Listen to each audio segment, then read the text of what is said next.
and welcome to episode 29 of Role Play Grow, the podcast for tabletop entrepreneurs, creators, and fans.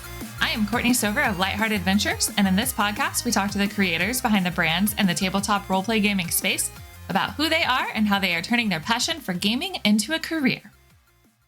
Julian Bell is the creative director and owner of Dark Veil Studios, which currently has a Kickstarter running for the Dark Veil TTRPG.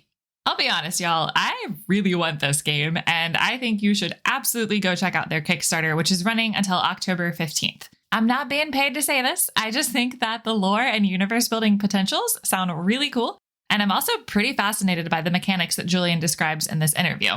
He has a pretty amazing story about how this game came to be, and they have some big plans for the Dark Veil universe. Beyond just wanting to promote this Kickstarter because I want the game, I also really enjoyed talking to Julian as he has a wealth of knowledge about project managing a new TTRPG system and goes into pretty elaborate detail on a lot of their processes, including how they decided on their game mechanics and the vital role of playtesting. I really think that y'all will enjoy this episode, but seriously, go to Kickstarter, look up Dark Veil role-playing game, and just check it out. They've still got a little ways left to fund, and like I said, I want this game, so let's see what we can do to help. This is a longer episode than usual, so I will keep the business part short. If this is your first time tuning into the show, hello! This podcast is a part of Lightheart Adventures, which is a small company I co-founded with my husband. We offer a weekly blog on our website where you'll find tips for running games, free monthly one-shot adventures, product reviews, and more. You'll find that blog at lightheartadventures.com. Britton also creates beautiful dungeon maps both on DM's Guild and on a commission basis. Some other ways you can support us and this show are by subscribing to the show, leaving a review, and checking out our affiliate links. The affiliate that I'm going to highlight today is Found Familiar Coffee, the most delicious and nerdy coffee that you will ever taste, and you'll get to collect some pretty cool D&D themed art from every package. Go to foundfamiliar.com and enter code LIGHTHEARTADV to get 10% off your order, enjoy some delicious coffee, and help me keep this show running. That is all for now, so please sit back and enjoy this conversation with Julian.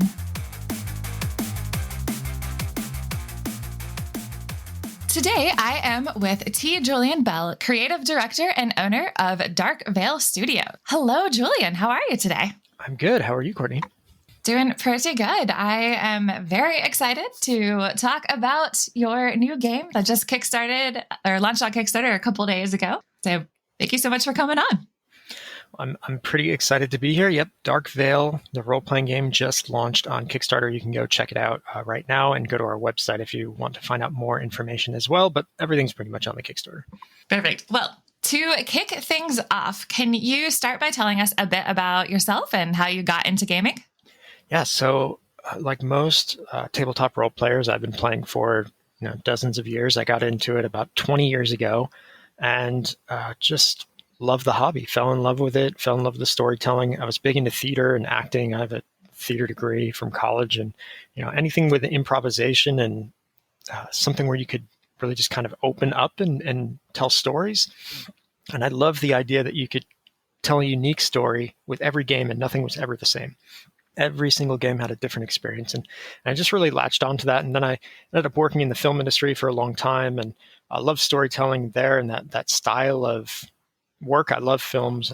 However, the culture of filmmaking after many years of working in it kind of just wore me down. And I wanted to do something different. And I said, well, I love role-playing games. And why don't I try to just make a game? And so, I spent many years figuring out how to make a game, and then how to do it professionally and how to project manage it and how to design it and how to do the game design. And then ended up making a game about 8 years ago called Crowmore, the role-playing game. And did that very much almost on my own and learned you can't do this on your own if you want to make something that's a lot more of a career path-oriented product. And ended up working in a publishing company for the last 7 years and have done some other small game design and came across a great artist over the years that I locked in with named Chris Velasquez, who is our art director. And we just really locked in together and found that we worked really well together and could make some really creative ideas, and ended up coming up with Dark Veil a few years ago. And now we have Dark Veil, the role-playing game. Okay. So when did this become more of a company? Yeah, so I wasn't intending on coming back into the creative side of role playing games. It just, I wasn't intending to do that. And a few years back, I had actually been doing Gen Con and had this moment after a Gen Con of 15 hours a day standing on the hard floors of Gen Con at your booth and just nonstop talking to fans and people coming by and talking about games. And driving to Gen Con, I live in the East Coast and Wilmington, North Carolina, and driving through the mountains of West Virginia and getting there and then driving back, it is an exhausting week. And I did it all by myself the last Gen Con I had done. And when I got home, I went to the gym. I used to do a lot of martial arts and I was training at the gym and something happened. And I basically just had something wrong neurologically with me. And it, for a long story, I could tell it basically knocked me out for about 5, 6 years and took me away from gaming, took me away from being able to walk and talk properly, took me away from being able to write properly, write a sentence from beginning to end. And so part of the recovery from this, and I've had surgery on my neck and I've gone through a lot of other physical therapy and things to help. But jiu-jitsu, Brazilian jiu-jitsu was helping my brain do this fight or flight thing. So I was doing that. And then I was also doing Sudoku puzzles to help my brain kind of figure out how to connect my handwriting again with my brain. And my writing, my novel writing was terrible. I couldn't connect the beginning of a sentence with the end of a sentence. So I started writing more and I became better at writing. I started doing these Sudoku puzzles, became better at math again. Well, not better at math. I could always do math. My brain just was having a hard time connecting with my hands. And then I started designing a board game. And I called up Chris and hadn't talked to him in a few years. And I said, hey, Chris, look, I've been out of the gaming industry for a long time now. I haven't done anything with it, but I have this really interesting idea for a game. And I kind of want to pursue this because it's kind of helping me therapeutically, like get through, recover a bit here. And had this really cool concept for a board game. It plays cooperatively and all the players are stopping this evil that's coming through these gateways across the planet to fight them back in a very pandemic way where the evil just spreads every turn. And it was this kind of really fun cooperative style of gaming. And we have that board game. We're going to be releasing it next year, hopefully. And we started working on it. And then as we kept going, the story just got better and better. And then we said, okay, well, this feels more like a role-playing game would be really appropriate to maybe launch this story first. And so one thing led to another and our art direction changed. And all of a sudden we were designing Dark Veil, the role-playing game. And so after about a year of working on that, we're at where we are today. And we're really happy with the game design. We're really happy with the storytelling and the art direction. And the big thing for it was, since I was struggling to do things simplistically, the game itself went in a complete opposite direction that I had always done in game design in the past, which is really clunky and crunchy numbers. And I ended up making this very simplistic game that was much more approachable. And I think many listeners would agree and know that the gaming industry right now is becoming much more inclusive than it's ever been. And making a game that, one, graphically helps individuals better read the information on the page and better absorb it. The way you play the game is very simplistic in its design, so that it's very easy to pick up and learn. And then the complexity of strategy is added on after the fact. So now it's more approachable for everyone to play it. And it just became this strategy in the way that we branded and built the product, that it was focused more on an inclusive audience. And it just really made this really interesting and I would say really fun, incredible game that we've created. That is a really cool story. And thank you for sharing that. It's very interesting how it started as wanting to create a board game and then turned into this RPG. So is the board game that you said may release next year going to be a similar storyline? Yeah, so it's branded in the same universe. So Dark Veil is the IP that we've launched. And when Chris and I got together and decided to do the board game officially, at first it was just, doing a little bit of art for what we were kind of working on. And then it became, hey, we're both a little older. We've both been in different industries before. We both had, our own careers and different things, and decided, hey, if we're going to do this, we want to do it right. And we want to build it ourselves and make our own company out of this. We have a culture that we want to follow. We have a way that we want to treat people that we work with. And we just want to make really great, high quality products. And so when we got to the board game and we kept digging into it more, we realized that the story of the board game was, just really that much cooler than we were expecting. And, I have a novel that'll be coming out hopefully next year as well. We're trying to brand these things and line them up to keep providing information to the audience and keep providing quality as we keep launching more things. And so there's going to be these stories in this universe, and the idea of these gates and the way that this evil is coming out of it from this other realm was the precursor to really kind of locking in on what the story for the Dark Veil was. And once we got that story, it just seemed like, hey, let's build a small audience of tabletop role-playing fans that are going to love this and really absorb this and take it on, and they can become our diehard audience as we move forward. And just, they'll continue to get all these different lore benefits as we keep releasing other content that will help them in their tabletop games. Okay, honestly, yeah, that is really exciting to know that the story does get to keep growing. But let's go ahead and just dive into Dark Veil itself. What can you tell me about the story? So Dark Veil's setting is based on a universe that's fractured in time. So it's our universe, but it's set 1 million light years on the other side of our galaxy. So it's on another planet. We do use, it helped that I had the Chromore role-playing game, 8 or 9 years ago at this point, the lore and the setting of that. So we basically blew that up and took the best parts of it. And we said, this is great. This time period's great. This time period's great. This one's nice, but we're going to change this. And we said, we've got most of the groundwork here done. Let's just refine it and make it better. And so Dark Veil takes place as a moment where the parallel universes of these realms. So if you think of alternate dimensions of darkness and shadow and fear and light and angelic creatures and demonic creatures, they all live in these infinite realms. And there's a realm of time. And so this time realm has broken. And when it broke, it took all of the moments across the universe. So if you think of our moment in time right now as a blanket, the universe is a blanket of one moment in time. And if you cut that blanket up into puzzle pieces, and then you do the same thing for every other moment of time, past and future, and then you shuffle them all up and you rebuild that puzzle so it is just one blanket worth of all these puzzle pieces. But it's all mixed up now from all these different time periods. That's Dark Veil. So Dark Veil is this rebuilding of the universe for one new time stream. There's no future, there's no past, there's just one new time. And the Dark Veil itself is this purplish cloud of smoke that is around each one of those sectors. So if you think of those puzzle pieces as having like edgy borders, like a puzzle would, that's the Dark Veil. And the Dark Veil is basically a dome that covers each of these sectors of time, each of these areas throughout the universe.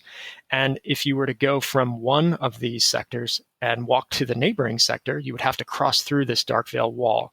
But when you crossed over, it would be a different time period, all from the same universe, but just a different moment in time. So it's not time travel. It's literally time has been rewritten.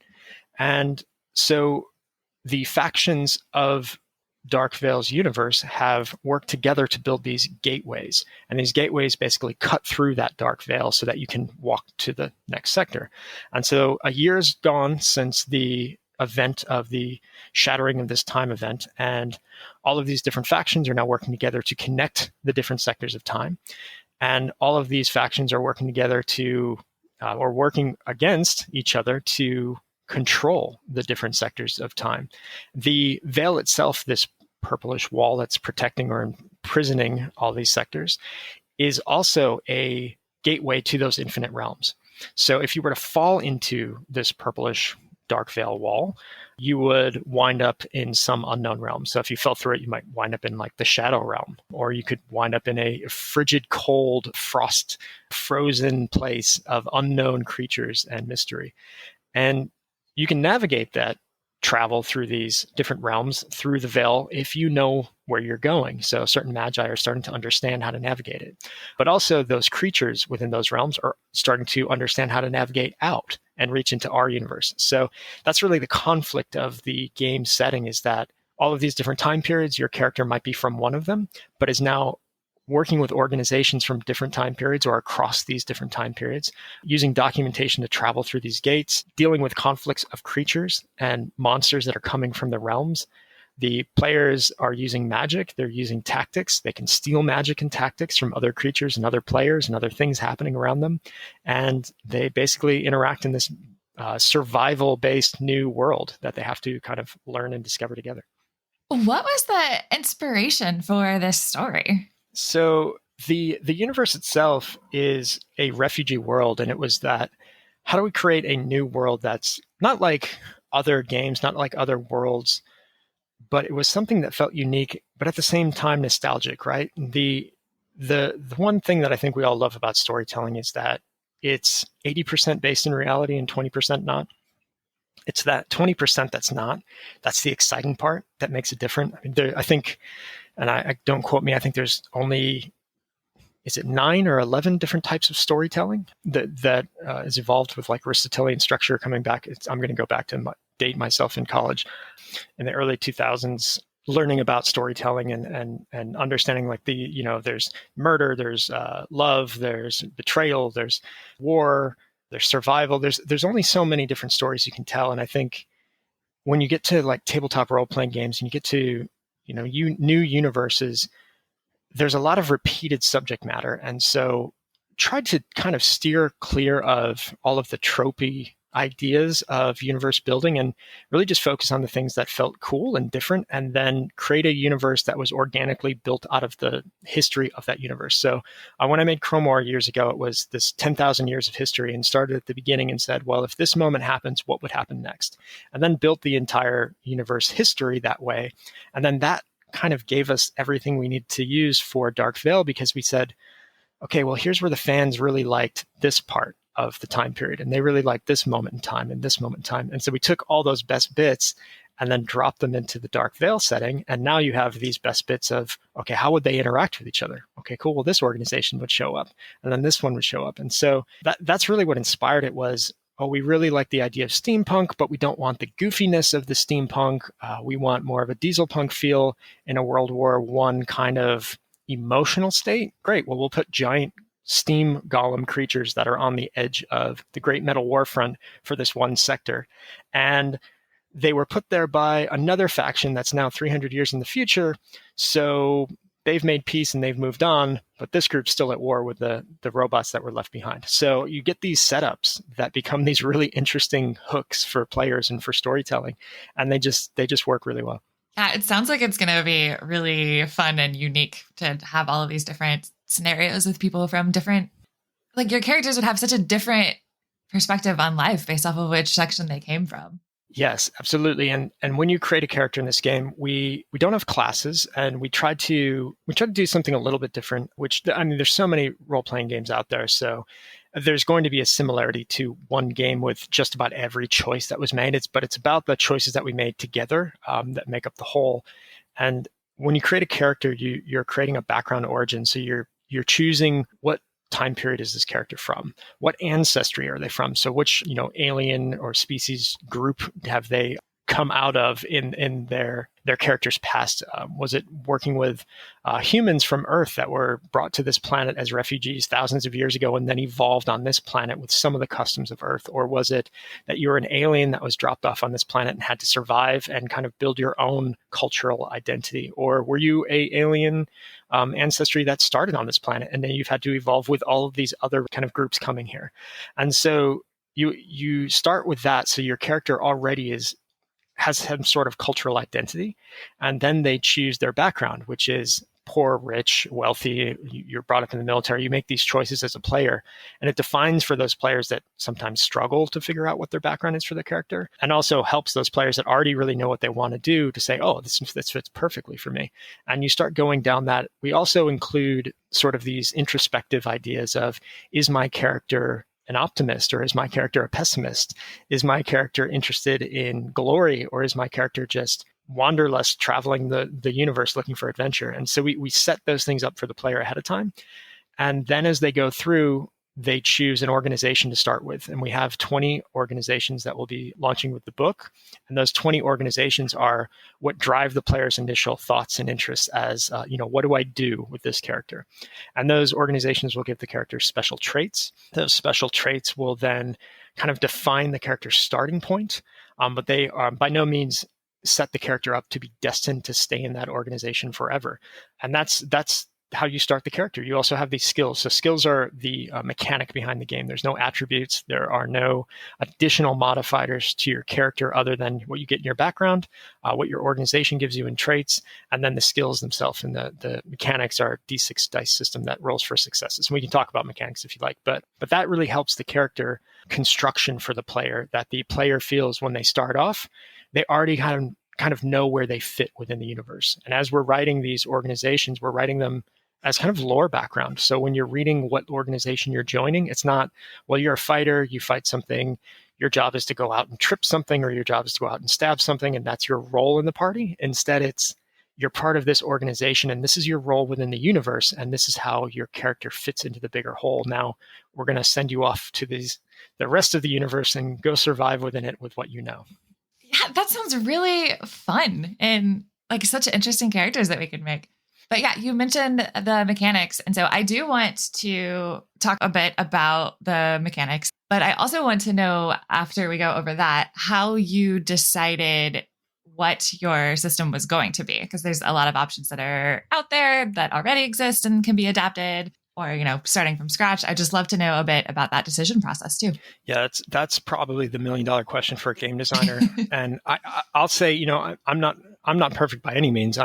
For anyone, all intents and purposes, I'm a new game designer in the world of the TTRPG space. I've done it a few times now, and I've spent 5 years creating Chrome War from D12s and D100s and D20s, and trying to find the perfect mechanic to fit the game style. I ended up with a D4 system, which there are plenty of Caltrop jokes about dropping D4s and stepping on them while you're playing. But that game's so crunchy, and was, how do we fit everything into this toolbox of a book to give the player everything they want to do? And so, like I said, I was kind of trying to make this game much more inclusive to an audience that may not be as skilled to do that kind of math, or that may not be interested in doing that much work to figure out those numbers as they go. And it wanted to be more storytelling of a game mechanic. So when I set out to build the game mechanic for this game, and any game really, I really look at what does the game need first. And so I set 3 parameters for myself in the scope, if you will. I'm a project manager by trade. So I really just focus on here's my scope, and here's the things that I'm going to define it by, and now I'm going to stick to it. And so I set these 3 tenets out. I said, 1, I want everyone to have fun. Like you said, it sounds fun. It is fun. And I don't just say that from being biased. People really enjoy the system. It's a fun system. And it wasn't always fun. We had to test to get to what is the fun factor. And I'll talk about that. But it had to be fun. It just that every role had to feel like it was exciting for the player. And in that, the second rule was every role had to be able to provide the player the ability to do something incredible or something incredibly terrible. Basically, you have to be able to critically do well and critically fail with every die roll. And that's something that a lot of games just don't offer. And so I didn't want to use another system and try to plug it into Dark Veil. I wanted to give Dark Veil what it needed to be, the game that it needed to be. And I think this is where most game designers kind of make mistakes in early days. Is you see a game come out and it might be a really interesting setting, and then they take and they go, well, I use this system that's already people know because it's going to be easier for people to buy the game because it's attached to this system and they already know it. And that's fine, but I feel like myself personally, it's not really doing the justice that you should do for the mechanic of how that game should be played. Choose how you'd like the game to be played and build the mechanics around that. Don't just try to shove a square peg into a round hole and hope it works, because it's just not going to feel as unique. It's going to feel like you have a game mechanic and you have a setting, and they're 2 completely different things. But if you build them together and you build a mechanic that supports your setting, and the setting supports your game design of dice rolling or whatever it is that you choose, Jenga Tower, that is going to make a much more interesting and unique game for your audience. And it's also going to make you stand out, and your game isn't going to get lost into that's this setting matches that game, so now it's just part of that universe. It's going to make you help stand on your own as a designer, and it's probably going to make you better as a designer because you're going to have to think more as well. So anyway, I said there's 3 things, right? So fun, players have to feel like every role that they make has the option of doing something epic or something terribly epic. So great epic, bad epic. So it has to be every role. And then Oh man, I'm going to forget my third thing here. Oh, people like to roll dice. That was the third part, is every time we'd play test, it didn't matter. People just like to roll dice. You want them to roll dice. But yeah, the way that I came to the conclusion of this dice mechanic was with those three things: fun, rolling dice, and every roll had to be unique. And so I struggled for a while to find out what it was mathematically with a bell curve, putting it on paper, and then just doing a lot of Excel documentation and a lot of math, and finding out what is the probability I want to have occur. And when I do game design, I always break it down to the bare minimum numbers, +1, -1 kind of concept. So bare bones, what do I need to do as a player? Like, what do I want this character to do as a player in this moment? Well, I want my character to be able to cast this spell. Great. How am I going to have that character cast that spell? Well, I don't know. They cast a spell. We'll figure out how that happens. What does that spell then do to the target? Well, the spell is going to do this thing. So you start getting into this. What's the defense look like? What is the thing that I want to do look like? What are the skills I want available to do them? Am I going to use skills themselves? Am I going to use concepts? Is it going to be like I flip a card and that determines my fate, or does the player determine their fate? So you start breaking down what's the best options. And Dark Veil became a game about traveling between these different times and sectors, which meant there's a big problem in some games in terms of balance of weapons and gear. And so does my futuristic weapon match up with this medieval sword? So that became something really quickly that had to be determined before I could add anything else onto the game. And so it became how do I balance this? And I was dealing with all these, well, if I roll these numbers and add them up, and well, what if I put some sort of block on certain types of weapons, or certain characters have benefits with using higher weapons? And you start getting into all these complicated things. And that was the direction where I probably did that for like a month.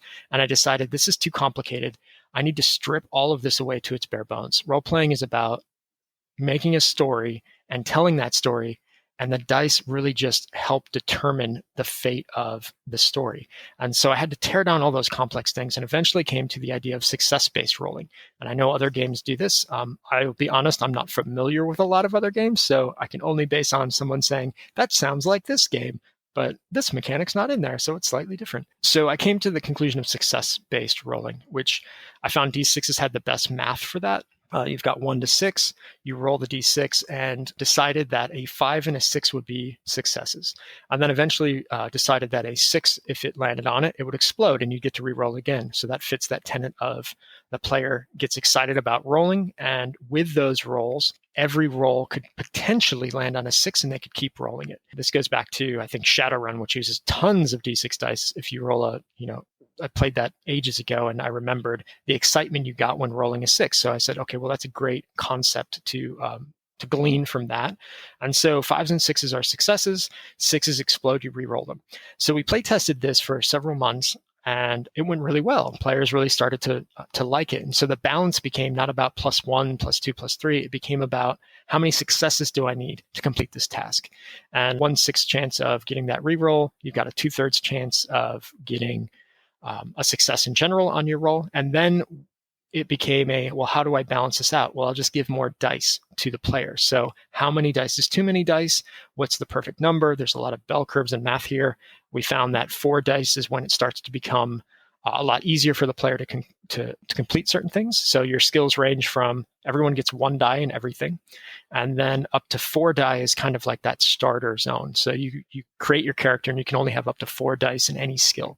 And we have 20, I want to say it's 21 skills, maybe 24. It's one of those two. I keep getting it mixed up when I'm on interviews, and I always try to double check myself after. We've got these different skills. You can have certain skill dice in it. And then kind of maxed out around 8 dice felt like it was at the high end of the bell curve. There was really kind of diminishing returns after a certain point.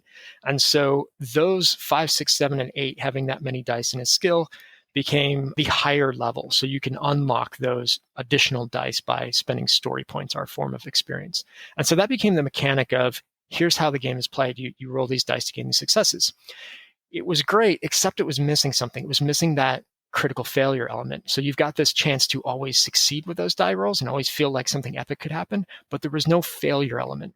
And so we included this burn mechanic. So anytime you roll a 1 on the die, it now burns that die. And so what that means is you have 3 actions on your turn in the game. So that allows you to take these skills that you have and decide on your turn, I'm going to do a different skill for every action, or I'm going to do the same skill for every action, or I'm going to break this up and do 2 skills, and one of them is going to be 1 action and the other skill is going to have 2. So I like the example of you're running away from the city guard, they're chasing you through the streets, and you quickly duck into an alley. So your first skill, you make a stealth skill. You need a certain number of successes over that crowd that's chasing you is going to attempt to try to perceive you with the same number of actions. It's called a face-off dice roll we have. And so you roll your dice. Let's say you have 3 successes on that first action because you just decided you're going to do stealth for the first action. That's perfect. So you stealth into the corner. The city that's chasing after you only got 2 successes, not enough to see you, so you disappear in the alley. The next 2 actions you're going to use to climb the side of a building. So you have fitness you're going to use for the next 2 actions. So you declare this at the top of your turn. You roll those 3 successes. But on those 3 successes, one of those die was a 6 and re-rolled as a 1. So now that die got burned in your first action. What it means is all the consecutive turns, that die is no longer available. So even though you have different dice for your stealth and different dice for your fitness is now suffering by losing that die when you roll for your fitness skill. So let's say you normally have 3 dice for your fitness skill as well. Now you're down to 2 dice on your second action. So you roll that and you get 2 5s. Great, you got 2 successes, but you still have to roll your third action. So you roll your third action and you end up getting 2 1s. And so now you've burned all your dice. You have no dice left. That means it's a critical failure. So your character ducks into the alley and hides, but then climbs the side of the building to try to get a better vantage point. And you critically fail and fall through the roof. And you land on a table of off-duty guards, and you are now caught by the guards. So it allows for the game mechanic to benefit, like that player gets this high when they're rolling. It's almost like we call it the gambler's mechanic on our internally. And we don't have a term for what this mechanic is called. There's no official, like, this is the Dark Veil, whatever mechanic. It's just the Dark Veil gambler's mechanic. And so the player gets excited when they roll these 6s because they get to re-roll it. But at the same time, they're taking a risk every time they do it because they could critically fail and burn those dice. And it becomes this really epic, exciting moment with, oh, I got what I wanted to do, but I still have another action that I have to roll through, and I don't know if I'm going to critically fail. And that tension is where the game all of a sudden becomes fun. And that risk-reward factor just nailed it for us. And once we figured that out, it just changed the way that everyone perceived it from the playtesting side. And it just became this whole new game of really, really locking into what we were trying to do with the game. And we're really happy with that. Yeah, that sounds like such an intense scenario, and I love it. That sounds so fun. I'm getting really excited just listening about that. Hey, entrepreneurs! I love introducing you to new creators every episode, but I could really use your support. I would love to invite you to join our Patreon page, where you'll gain access to behind-the-scenes content, add your questions to upcoming interviews, and you could even receive a shout-out on our site in an upcoming episode. To learn more, go to lightheartadventures.com/RPG. And now, back to the show. How long would you say that it took for y'all to go through that whole process of having the different ideas, doing the playtesting, refining it until you got to that final form of the mechanics? So one of the things about good planning, I think, is not going over and doing things that are going to be edited out later. And so the first time I made a role-playing game, I didn't know what I was doing. I was looking at, is this D12 system work? Is this D6 system work? Does this D4 system work? I was trying everything that already existed. Really, I was pulling out those other games and saying, what does this game do really well? Do I want to steal that? Or do I want to use that mechanic and do some sort of open license or whatever? And this time around, I just, I haven't been in the game for a long time. I haven't been in the game design game for a while. I've been out of touch with, I hadn't played a game in years. I've been out of touch with my own self and, what I could possibly even do. And so I really just planned it. I said, I don't have a lot of time. I still have a job as a director of project management for a publishing company. I needed to be able to do something within time constraint that allowed me to be creative and also not waste anything, not waste effort. And I knew that I would be playtesting on nights and weekends. So I would have to set up a couple games a week with playtesters. amazing group of playtesters that we've had for years. Pulled a lot of the old playtesters had in the past, came back out of the woodwork, and we're like, yeah, we'll test another game with you. We'll break this for you again. And took about, I want to say 8 months before we came down to the burning the one, that die. And so there was about 8 months of just back and forth testing. We're also testing the board game at the same time. And that board game is a very simplistic system as well. It's a little different than what we have for the Darkvale role-playing game, but it is, in essence, the same concept of simplicity. How do we make this a simple but fun game? And between those two, once we got to the point where it just clicked, I can't remember the exact day or moment, but I do remember the feeling of, I wasn't at my desk. I was walking around probably in my house in the midst of COVID. And just it came to me of this concept of why don't I use the one to burn it? And we've got these 3 actions. Why doesn't it burn consecutive dice? And once that hit, immediately once we started playtesting it, it showed the difference. And as a game designer, what you should do is you should send out surveys immediately after you playtest with individuals. You should playtest with different individuals. So not always the same people, because they're going to be biased. They've seen the transitions over time. Go ahead and get yourself a base of like 50 people if possible to play test with. You don't have to get them all at once, but start with a small group of about 10. Play in small group. You don't need 5, 6 people in a game. You just need like 2 or 3 max. And that'll allow them a lot more time to think about things and a lot more engagement. Play test with them for probably a month and then switch to another group. And then switch to another group. And once you get about 6 months in and you've changed a lot of these mechanics, every time you've got a new group, try something a little, like for 3 groups or so, keep it the same, and then try something different. And then bring back that group that was 6 months ago or a year ago. There's one particular group that I had brought in at the beginning, and then I brought in about a year later. And when they played it, at the end of that game, several of them said, I played this before and it was fun. I played it now and it felt like it was sophisticated and you had gone through the work. And they said you could tell that there was work done. It just felt cleaner. It felt smoother. And that's what you want to hear from a player. A really good play tester is that they're thinking about those things and the differences, but you also still want them to criticize things. And just be open to the information. Everyone's going to have a different opinion. Not all of them you have to like, but listening to the feedback allowed us to really kind of write down those notes. And it, everything we would do, we would send a survey out afterward. And so you constantly have this updated information of this pool of all these people seem to like this. There were a couple people that were hesitant about these things. What is it about that they're hesitant that we can go back and look at to make that better? And if you follow that pattern and you just stay really thick-skinned about some of the negative feedback you're going to get, it's going to happen. Don't worry about it. Focus on the things that, why was this an issue for someone? What could I do differently? Just in a small way that may be able to correct that. And you're going to wind up with something that works for your system. And that's what we did. And, it was up until the end that we had always had stealing of magic as a thing. And we never had tactics as a stealing thing. So you can steal magic in the game. So if you see someone cast a spell or there's a spell written on a wall, your character can attempt to learn it with Spell Thief. And then if you learn it and you get enough successes, you'll permanently learn it and it becomes part of your character. And it's a really, really fun thing for players to do. Just ran a game at Gen Con last night on main stage. It's on YouTube. You can watch it right now. Gen Con Darkvale main stage. And that game at the very beginning, there was like a paparazzi group of mixed reporters and scribes that were covering an event that was taking place. And one of the reporters used a spell to basically capture the group in this image and then recreate it on a piece of canvas. And it was just a fun little spell that I threw out there. And I threw to the players. I said, if anyone would like to steal this, you can roll to steal it. And the reaction from the players of, we can do that, was just this wonderful feeling as a game designer that you see them react that way and go, that's exactly how I want them to react. I want them to all go, wow, I can do that. That's so cool. And they all rolled. Only one of them got it. But now that one character learned that spell and they could basically take a scene or take a moment, take a snapshot, cast magic, capture that moment and then put it on some sort of paper or a wall. And it just creates this fun factor. And those are the things that we had with Magic, but we didn't have it with anything else. And we got this one piece of feedback from a great playtester that playtested with us where they said, well, Magic feels great, but now combat just feels kind of weak in comparison.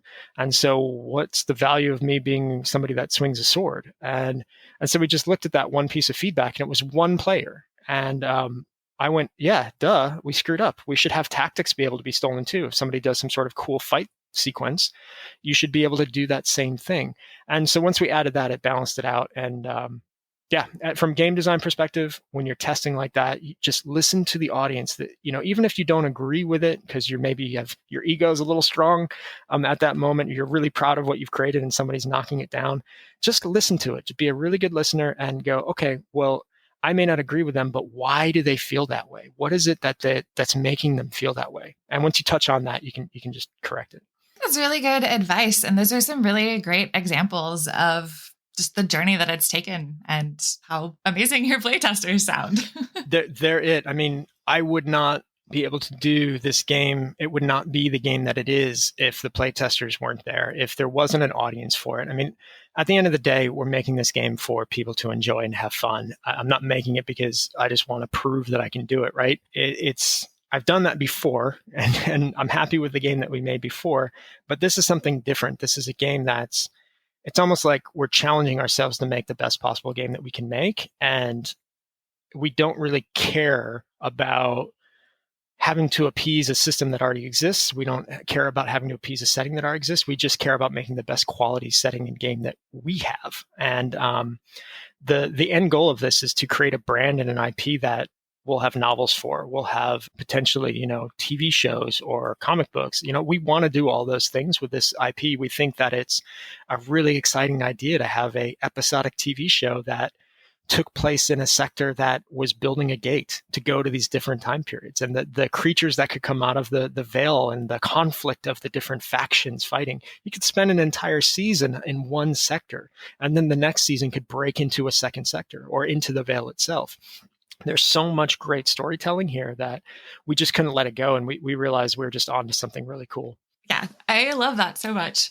I do want to make sure that we've got some time to dig into a little bit more of your processes, because as a fellow project manager, I love to dig into the nitty gritty of, just kind of start to finish and figuring out what your whole development process was. So I'd like to start with going back to what you said earlier about when you realized that this had the potential to be something much bigger and turn into a tabletop RPG. What has the development process been like to get you from there to here? Yeah, I think, as a PM, I think the big thing that we always think about is just avoiding risk, right? I mean, that's like 101 project management is, how do I avoid risk in this situation?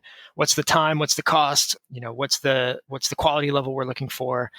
And you just kind of have to look at those things and really be honest with yourself as the project manager and as the creative director, right? They're two different things. A creative director with project management skills is great.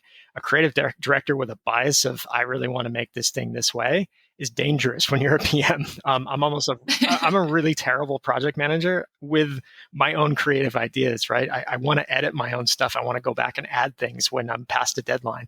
So you have to set some limits on yourself. You have to really focus in on your goals, and time is the key for you as a creator, right? We've all got games that we want to create. If we're listening, or I'm sure if your audience is listening to this, they're probably game designers, or they're probably individuals that want to create games. And everybody's going, oh, how do I do it? I have this great idea, but I don't know how to do it. The key is focusing on what you're good at. And so I'm good at the game design. I'm good at listening. I'm really good at listening to the audience and the players and figuring out what they need in that moment. It's one thing that project managers do when we facilitate. Your goal in a facilitation as a PM, or at least I believe the goal of a project manager should be, that they're listening to the stakeholders in the room. They're listening to the players in terms of a game, and they're figuring out what they need. What does that player need to make them happy? And what do they need to make them grow as a character, for this adventure? What can I give them to give them that best adventure?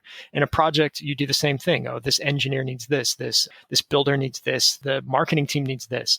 And you make sure that they have everything that you need, and you take care of them, and make sure that you negotiate with them when there's something that they're asking too much of, and kind of pull them back. You have to do that to yourself as a game designer as well. You can't go too far. Oh, I really love this idea, I'm just going to run down that road. You need to plan it out ahead of time, take a lot of notes, constantly follow through your notes, and make sure you have a to-do list, and make sure you stay on your to-do list. Here's the number one tip for this is Project Management 101 made easy. Write a list of everything you need to do, every single thing. From beginning to end. I need to write this section of the book. I need to write this section of the book. I need to come up with this game concept. I need to figure out how this lore fits into the world. I need to make a book. I need to find people to playtest. All the things you need to do, make one giant list, and then organize that list into a bunch of groups in terms of these are all the things I need to do for the content portion. These are all the things I need to do for the design portion. These are all the things I need to do for marketing portion. And then you create these little groups of things. And then you say, am I good at this? And the answer is probably some of them yes, and a lot of them no. And you have to be really honest with yourself. I can't draw a stick figure to save my life. Chris is our artist and he's our art director. He's fantastic at it. But I do graphic design work. My graphic design's okay. It's not terrible. I think there's amazing graphic designers out there better than me. But as we are right now at the company size that we're at, I have to do a lot of the graphic work. So I have to figure out the time that I can spend doing graphic design work and the time I can spend writing and doing game design. You need to find people to work with to do the other things that you're not good at. And that's going to help you out tremendously from the time aspect of this. You then have to figure out what your costs are. Do you have money? Do you not have money? Are you self-investing to make this happen? Do you have an investor? Is there somebody else that's going to help you do this? Key factor to that is, do you want to do this as a hobby? Do you want to do this as a small company? Do you want to do this as a big company? Determine those things right out the gate and be honest with yourself and say, I'm just going to make something small for my friends and I'm going to really enjoy that. And it only needs to be that big. Or I'm going to make something and I'm putting it on Kickstarter and I'm going to do it one-off. And once it's done, it'll be great. It'll be out there. Or I'm going to make something that's going to run for 10, 15 years. Decide those factors. So you create a list, you figure out which all the groups that those list items go into, and then you start tackling that list in order of what needs to get done first. Stay to the list, stay to that to-do list, and you will get it done. And that's it. It's the easiest thing in the world once you figure out that you can just make a list and then do them, check them off. It's really, really hard to stay on it. And I think that the biggest question I get a lot from my project managers that I manage at a director level, because I don't do all the day-to-day project work anymore. I have these fantastic project managers that I work with that do, is really just helping them talk through the schedule of things that they have to do. What's first, what's second, and what's last. And so once you kind of lay that out for them, you often see a project manager kind of like, oh, okay, I feel so much better now that I've just looked at the information and laid it out in order of what I have to do. And it just gives them a to-do list. And we all work better when we have a list of something to do as opposed to trying to just figure it out and grab things in the air. And when you can lay that out from beginning to end of this is most important, then this next step, then this next step, you're going to find that you move so much quicker and you're doing a lot less editing later of changing things. Now, this does also mean that you have to have the skill in whatever pieces are that you're doing. So it will take time to kind of understand, like, am I good at this? You're going to have to figure that out. Yeah, sequencing events is always the fun challenge. Mm-hmm. Gosh, yeah, okay. You've mentioned a couple of times that you've been able to grow the team a little bit. It sounds like it's still pretty small, but so how large is the team and how did you go about recruiting people? There's a couple aspects to that, and I don't want anybody to think that we just have this massive team of employees. We don't. We have a lot of contractors. So these are individuals that work with us on project-based work. So our writers are mostly doing like 5,000 words at a time or less. And basically you find a writer that you really like the way they write. They fit your style of what you're trying to do. They're fantastic writers. Same thing with artists out there. There's a ton of great writers and artists. Some of them just don't fit what we're trying to do. They don't match up to what we're doing today, and it might take too long to try to get them to match up to that. They might be fantastic, they might be awesome people. They're just never going to get up to what you're looking for. So pick and choose wisely of the individuals you do choose. Once you find individuals that you like, I would recommend if you're starting new or you're starting small, do not hire out a ton of people like we've done. We have 7 writers. We're working on all different parts of the lore. The universe is massive. Obviously, we've got a really big universe to fill with. We've got all these different time periods, all these different organizations and different factions. We needed a lot of different perspectives, and I wanted to hire individuals that were not like me. I'm a white, straight male who's just about 40.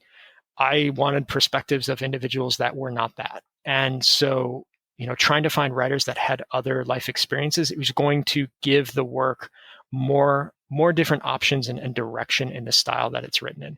And so that was a really key factor of our company. We wanted to be more inclusive to allow different voices to tell their stories within this universe. And so we hired a whole group of other writers of all sorts of different variety of walks of life and different skill sets. And they're all adding these great elements to the world. So they're paid as contractors. So that means they may only work on one section. They may work on more, depending on their availability. And that's it. So that we've got quite a few of them. So we have to manage them. So I have to work with them on a regular basis. Again, remember the time factor here. Don't grab a whole bunch of people you have to work with, and then you end up spending all of your time administrating the company. And which is one of the problems I have a lot is I've spread so much of the work to a lot of different individuals that I have very little time to do the work that I need to do. But I've done most of the work ahead of time. We've got the quick play and the adventure preview out there. So we've got the structure already built for all of our writers, so they kind of know what format to stay in. So once you find writers, if you want to find other writers, you could write it yourself if you're a great writer, or if you're just an amateur writer and you have a great editor or something, you could also do that. Artists is the same concept. We have Chris on team, and then we have Shen Fee, who's done a ton of work for us, but is a contractor. And so Shen is not a DVS employee. And, that's the same thing Chris is. So Chris does a lot of the majority of the work, and Chris's art direction is what's driven us. We have, a marketing team member that's on the team. We have a production manager that's on the team. And then everyone else is basically contracted in, or they're part-time, or they're working for us independently. We have some, game designer. We have a game ambassador that helps us coordinate and organize and run actual plays. I know nothing about the community of the game industry right now. So that person helps me connect with the rest of the world and connect our product and brand and our voice with the rest of the community. So it's not that we have a huge company. I think there's 19 people on our Kickstarter page. Those are all the individuals that have helped us make Dark Veil to where it is. Trailers, Emily Sweet, actress, wonderful person and wonderful voice for our trailer. If anyone's seen the trailer, Emily Sweet did the VO work on that. She's fantastic. You should use her in other VO work. Little plug for Emily. But we found Emily through Chris, our art director. I knew Emily. Emily was out working. I think we just sent her the trailer. She was on set in full costume on set when she saw the trailer. And so she was a part of that trailer, but also the team at Hexy, Tomas Barr, and there's so many great people over there. There's several people at Hexy Studios that worked on the trailer over the last couple months. And then the 3D miniatures was also Hexy Studio, other individuals from that team. Merrick over there, Peter, many other modelers that did the 3D modeling. There's just so many people that it takes to do these finer things that we just don't have the skill set for. We weren't going to learn how to do 3D models. We were going to hire somebody that could. And we don't know how to do all the great animation that Tomas and his team can do with the trailer. So we hired Tomas to do it. You got to pick and choose your battles. Our company is very small. I mean, at the end of the day, it's Chris and I, and now it's a lot of other people adding content to that. We would like to make enough to get enough of an audience, to get enough pre-orders, to get enough people buying the game as it comes out, that we can hire these team members full time and give them, living wages and beyond. The goal, our culture for our business would be to grow it so that we can fund these employees' lives from a business side, give them medical insurance, give them the ability to buy homes, give them the ability to feel like they could work in this industry. And that's the career for them. We want to get there. We just aren't there. We don't have any investors. We're, completely independently funded from ourselves. And for right now, we're really just working towards getting known and showing that we're a company that could be a really cool game company and that people should support, because we just want to give back to the gaming community. Yeah, and I definitely think that y'all will be able to get there with just all of the plans that you've got for this board game, for these novels, which I appreciate how long-term this is, and that it's going off to a great start with this Kickstarter, but that's just the start. I'm excited to see what y'all do in the future. And we know that, role-playing games are not where there's the money at either. Role-playing games are where there's the fans at. And that's really why we started there. We need to build a fan base before we can move on beyond that. We know we have to get a trusting fan base first. We can't just throw a really cool, awesome product out there and there's nobody that trusts us. Nobody knows who we are. No one knows if they can, especially in the industry right now. I think there's a lot of tension. There's a lot of individuals that are maybe making mistakes in certain places that they're getting called out for on it, and the trust factor is hot right now, and it's a big topic with a lot of game companies, and not just tabletop role playing games, but video game companies, entertainment industry. I've worked in for over a decade. There's just a lot of mistrust, and we want to prove to everyone that, hey, look, we're in this for the fun. We're in this to make really high quality, great stuff, and we want to be super inclusive, and that means including everyone. And that's part of our shtick, is that we're real. We'll be open. We're willing to talk about just about anything, and we just want to make really cool games. And once we get that out there, and once people see the games that we have and play them, we think we've got something really great that they'll connect to, and we'll just keep delivering really cool stuff. Yeah, that's awesome. And it's definitely been a rough couple of months as things have come to light. So I totally hear you on that. It's a small community. I mean, I even doing the game that I did 8 years ago, I still have some great contacts and friends that I've made over the years. And it's amazing how small of a community it is. And I will say this, it's really disheartening to see, like, I hate social media. I'm not on Facebook. I got off Facebook when an election occurred in the United States a few years ago. And, with COVID, tensions are high. People are stuck in their houses. My partner and I just work next to each other all day long in our office, and we can't really go on vacation yet. We can't do these things that we want to do. We can't see family. Everyone's got this tension right now built up, and it's not helped anything when you see, I always get upset when I see anyone just being negative on social media, and it pulls everyone into this mob mentality.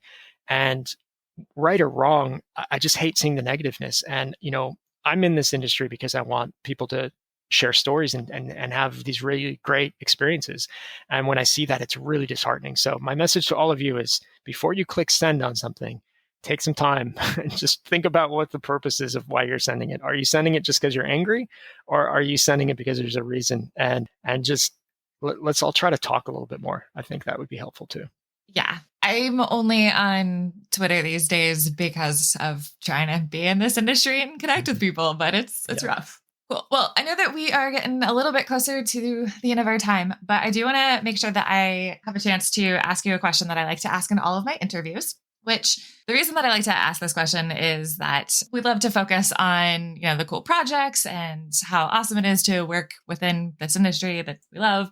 But I do like to acknowledge that there are challenges that come with working in these games. So I want to ask you that when you look back over the last couple of years, as you've been kind of coming back into this industry, creating Dark Veil, getting Dark Veil Studios up and off the ground, what would you say has been the most challenging part?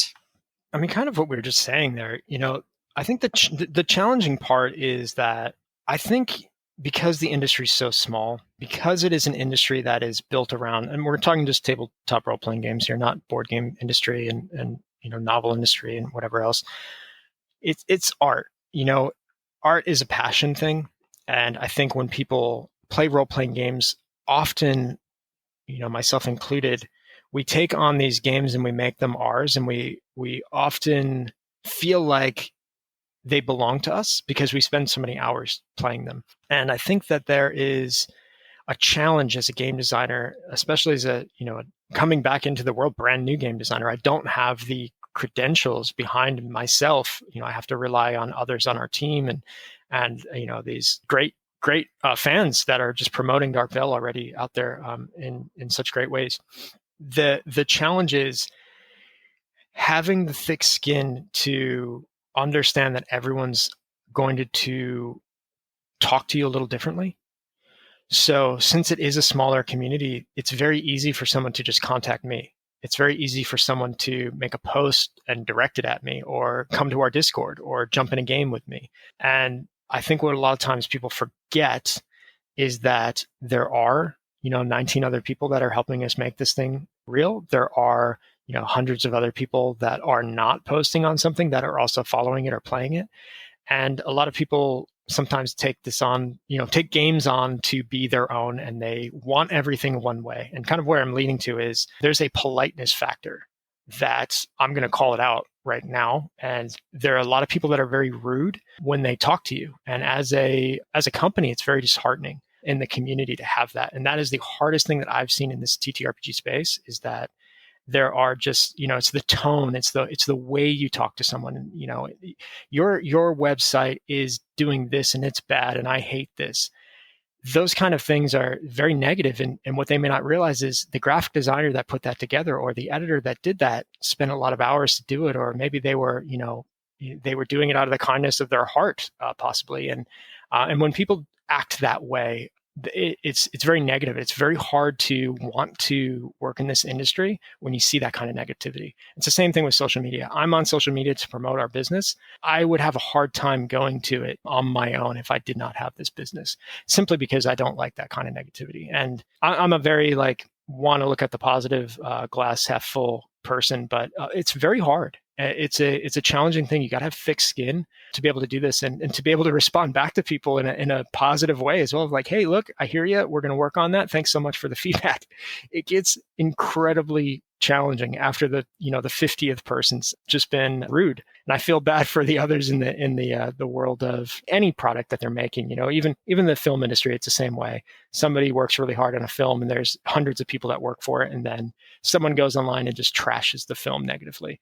It's a really disheartening thing in any artistic craft when you see people that purposely go out of their way to kind of tear something down. And I would just kind of like a disclaimer to all of you, think about what you're doing before you do it. There are so many great artists and creators out there making things, and purposely just going after them for no reason other than to just do it is always the thing that is, I feel like, a really, it's not needed in this community. And it is a small community. So I think we all can make a change and do better.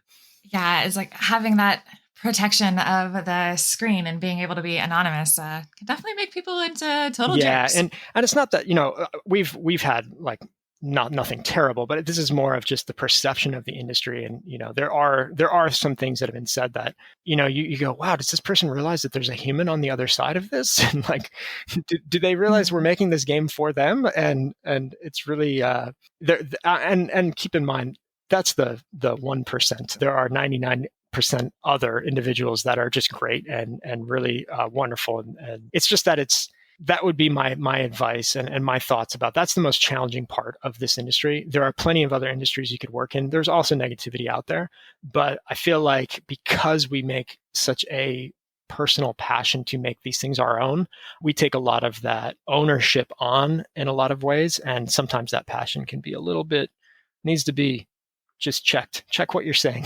before you say it. Yeah, definitely. Okay, well, let's flip it around and get on a more positive note. So absolutely. Same start of the question of when you look back over the time that you spent getting back into this and making this game happen, what would you say has been the most rewarding part? Yeah, the rewarding part's the opposite side of that, right? So I can remember back to the first convention I did. It was a very small convention out here in North Carolina, and it was at this arcade with flashing lights and sounds and things going off. And it was a sci-fi convention, which is wild at an arcade. And the booth that I had was set up with these bright flashing lights and loud noises going off on this arcade machine behind me every 30 seconds. And it was just very odd. And I was sitting there going, why am I doing this? Is this really what I want to do? I have to stand here for 8 hours and take this. And this group of kids came up to the table and they had been kind of walking around the event, and they came up and they started talking about their adventures, and they've been playing Dungeons and Dragons and a couple other role-playing games. And they were looking through the books, and they kind of pooled their money to buy Crowmore, the role-playing game. And they went off and didn't think anything of it and kept working the convention. And then the one of the kids, it's 13 at the time, I want to say, came back to the booth and started asking me questions. And they were asking these questions that were these little footnote details in the book, that these deep cut lore moments. And they were asking me questions about them and about the universe in these ways that I never thought anyone would get that. It was more of I wrote it for myself kind of thing. And the smile on this kid's face and the joy that they were clutching onto the book. It was that moment that I realized, I was like, okay, this is why I'm doing it. Like this, I'm giving a story to this kid. And I actually connected with that kid, and their mom and the kid came years later to a convention that I was running games at, and ran a game for him and his mom, actually, and have seen other kids that they've played with in their groups, and they played for years. And they stopped in and play tested a couple years ago. They're like 19 now, or 20 or 21. They're a lot older now, but it was just amazing that story, that the game impacted that group's life at such a young age, and allowed them to be creative and inventive and use their imagination. And that is what I love about storytelling. That is why I do what I do. And that is why I love writing stories and making games and creating this kind of content. And even if it's just one person that you're impacting, that's enough for me. I've done my job. I worked in the entertainment industry forever. The goal is not to try to get a lot of people to see the thing you're doing. The goal is to get enough people to be moved by the thing you're doing. And that's the most rewarding thing for me in this space, is seeing people at like the game I ran last night, when people realized in that group that they could steal the spell of this paparazzi individual, and all of their faces just reacted and I can do that? That's so cool. And it just changed the way they thought about it. And that's rewarding. That is it. That's all you need to be rewarded for what you're doing. And that changes everything. It gives validation to what you're doing. It gives some sort of purpose. Amazing. That's such a cool story about not only that the kid was able to come back and ask all those questions, but then that you're able to see them again so many years later. Yeah, deep cut questions. We're not talking about just what about this group or what about this time period. That book is a textbook of just thousands of years of time organically changed over the course of this planet's life. And they came back and were pulling these little footnote, one sentence lines. They digested so much of it and retained it. And they understood everything that I was trying to get across. And it was just, they're probably still the number one fan of Chrome War. I'll always give them that. And it was just amazing that they really just locked into it so much. And they played a game every week. They would write comments on our Facebook and other things. They're like, oh yeah, we're still playing. We play every week. It's just amazing that you can create something that others adapt to, and kind of just took that with Dark Veil and said, okay, how can we make this bigger? How can we get even more of a bigger audience that, make the game that much more easier to understand and learn, quicker to play, quicker to pick up. And you can literally teach this game in, 15, 20 minutes at the start of a game. And by the end of a 2-hour session, everyone feels like they've played before. Our Gen Con game, none of them had played before. We had a 30-minute talking about the lore and the game mechanics beforehand.